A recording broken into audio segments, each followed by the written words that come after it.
ఇది నా చివరి రోజు అయినప్పటికీ ఇంపార్టెంట్ సబ్జెక్ట్ కాబట్టి మాట్లాడుతున్నాను అధ్యక్ష.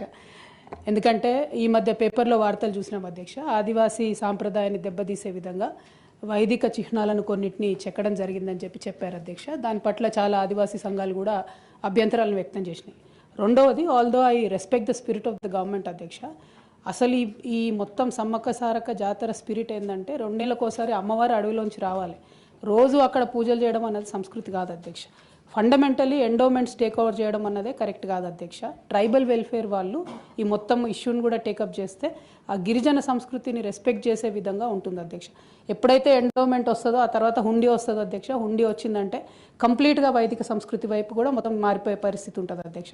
అటువంటి పరిస్థితి రాకుండా దయచేసి గిరిజన ఆదివాసీ సంస్కృతులను గౌరవిస్తూ ఉండే విధంగా సౌకర్యాలు కల్పిద్దాం అధ్యక్ష. But on a permanent basis అక్కడ పెద్ద పెద్ద కన్స్ట్రక్షన్స్ రావడం, ఒకటి ఫారెస్ట్ అధ్యక్ష, 2 టోటల్ సమ్మక్క సారక్క జాతర యొక్క ఆలోచన విధానానికి సంపూర్ణంగా వ్యతిరేకం అధ్యక్ష. I just wanted to put that point across. Thank you.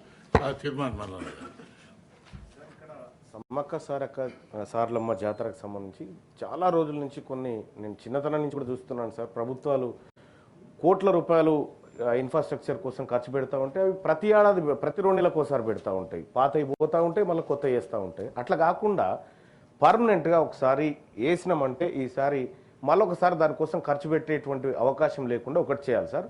రెండోది, సమ్మక్క సారలమ్మ జాతర చుట్టూ అనేకమైనటువంటి టెంపుల్స్ ఉన్నాయి సార్, అనేకమైన పర్యాటక కేంద్రాలు ఉన్నాయి సార్. సో ఇక్కడ కూడా ఇన్ఫ్రాస్ట్రక్చర్ పెంచాల్సినటువంటి అవసరం ఉంది సార్. అక్కడ మౌలిక సదుపాయాలు పెరగడం వల్ల పర్యాటకులు కూడా పెరిగిపోతారు సార్. ఇంకా నేను మా కుటుంబంతో ఆదివాసి గూడాలకు ఒకసారి పోయినటువంటి సందర్భంలో సార్, అక్కడ చాలా చారిత్రాత్మకమైనటువంటి ఆదిమానవుల కాలం నాటి చరిత్ర కొంత అక్కడ ఉంది సార్. వాటిని కూడా ఈ సమ్మక్క సారక్క జాతర అంటే అది ఒక్క జాతరే కాదు సార్, దాని చుట్టూ ఇన్ని అంశాలు ముడిపడి ఉన్నాయి సార్ అక్కడ పోవడానికి కారణం.